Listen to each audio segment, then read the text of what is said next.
Premiere Pro is a non-linear video editor, and there are three basic characteristics of non-linear editors. The first one is that there's no need to edit clips sequentially. Back in the days of tape, you would take your field tape, the tape that you shot, let's say, out on the field or in a production studio. Then you would select some segment from that tape, and then transfer it over, record it to another tape.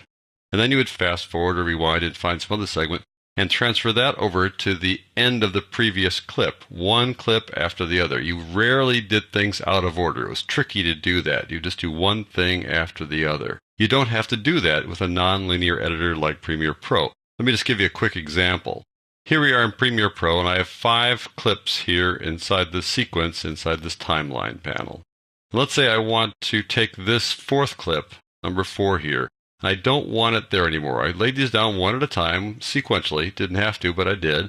And now I want to take scene 4 here and make it really the 2nd clip, not the 4th clip. So I'm going to just move it over. It's very simple to do that.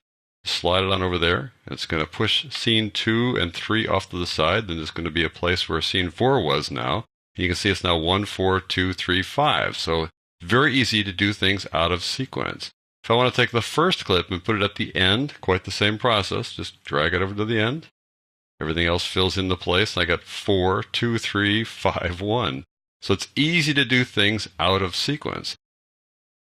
In the old days, if I wanted to add a clip in the middle of a sequentially edited tape, it would have been virtually impossible. I would have had to copy the tape over, and I would have lost quality along the way when I made that copy. But let's say I just want to take scene number 6 here, or this clip called Scenic 6. I want it to be the 2nd clip.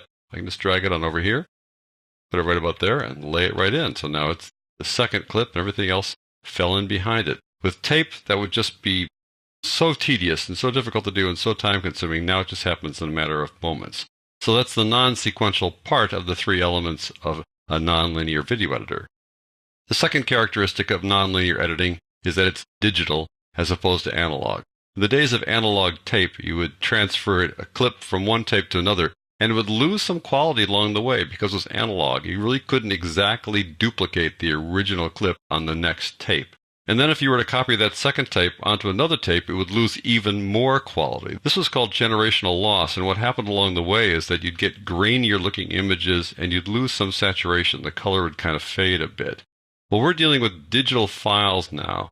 Just a bunch of zeros and ones. And so no matter how many times you use it, it stays the same. You don't lose any quality. That's really important. You can use clips over and over again, and you won't lose quality. The final primary characteristic of nonlinear editors is that they're reference-based. They're non-destructive to the original files. And this is really important to understand this, and some people get really confused about this whole reference-based editing. Let me switch back to Premiere Pro to show you what I mean. Back in Premiere Pro, we have these clips here in what's called the project panel, and we'll talk about these panels in upcoming tutorials, but there are a bunch of clips here numbered 1 through 9. These are not video clips that somehow reside inside Premiere Pro or inside this project. These clips are on your hard drive someplace, and Premiere Pro has not moved them. When you bring them in here into the project panel, you're just creating links to those files back on your hard drive or wherever these clips are stored. You're not moving them around, you're just referring to them. And so if I take this clip here, let's say number 7 here, take this clip and drag it over here to the sequence, I've not moved it from the original hard drive location to this spot somehow in this project. All I've done is add a little bit of data to the Premiere Pro project file. They're called PROJ files. They're just data files. They just have information about where this clip is located on the hard drive and where it's placed inside your sequence. And if you apply any effects to it, it just keeps track of that. If you apply transitions, it keeps track of that. But it doesn't move your clips anywhere from the original location. Let's say I apply an effect to this. I'm going to put some color correction on there, for example. Let me just scroll on down here and put a little color correction on that last clip. Put the old fast color corrector on there, like that. Take a look at it here. I'm going to change the characteristics of this clip. I'm going to go over to the Effect Controls panel. I'm going to maybe warm it up just a little bit. And now that I've done that, I have not changed the original file on the hard drive. I've only put some data associated with this clip inside the project file. If I were to change this, again, it won't change the original file. It just changes the data associated with it in the reference, in the link to that clip. So it's really important to know that when you bring clips into Premiere Pro, and let's say you apply effects to them, or you trim them like this, You're not touching the original clip. It's a reference-based process. So Premiere Pro is a non-linear editor, and the most important features about non-linear editing that there's no need to edit clips sequentially. It's digital. You won't have any generational loss, and it's reference-based. You will not change the original files as you edit them inside Premiere Pro.